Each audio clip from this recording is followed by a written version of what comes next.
Hindi pala totoong nasagip ng mga otoridad ang 14 anyos na estudyante ng British School sa Manila. Nang dinukot po noong nakaraang buwan dahil sa kasinungalingan ito, abay sinibak agad sa pwesto ang pinuno ng PNP Anti-Kidnapping Group matapos mabunyag na peke pala ang kanilang accomplishment. Pero ano nga bang totoong nangyari? Alamin sa report ni Paul Montimon. Pinagpapaliwanag ng PNP CIDG ang pamunuan ng PNP Anti-Kidnapping Group kaugnay sa naiulat nitong questionable rescue operation mula sa isang estudyante na nag-aaral sa isang pribadong eskwelahan sa Maynila.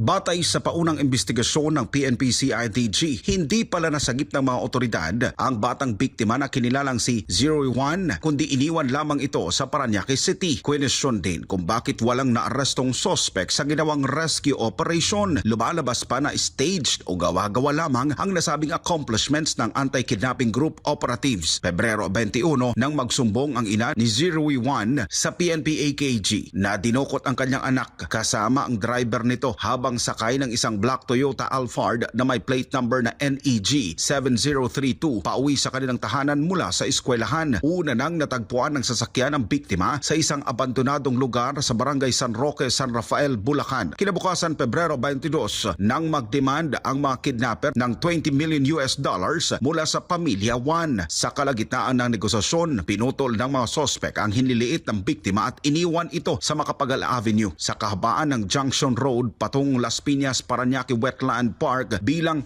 patunay ng kanilang pananakot. Dito na iniulat ng PNP AKG na nailigtas nila ang bata at naibalik sa pamilya nito. Pero lumalabas ngayon sa investigasyon ng PNP CIDG na hindi aktwal na nasagip ang bata, bagkus iniwan lang ito sa Parañaque City na naglalagay sa duda sa naging pahayag ng mga operatiba ng Anti-Kidnapping Group. Sa ngayon pansamantalang hahalili bilang officer in charge ng Anti-Kidnapping Group si Police Colonel Paul Albay. Mananatili sa pwesto si Albay bilang OIC habang nagpapatuloy ang masusing investigasyon sa nirelieve na si AKG Chief Police Colonel Elmer Ragay kaugnay ng insidente.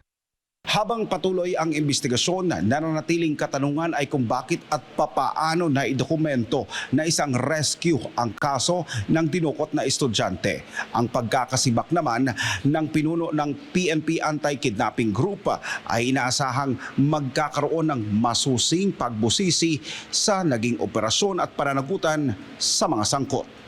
Para sa Diyos at sa Pilipinas kong mahal, ako si Paul Montimon, SMNI News.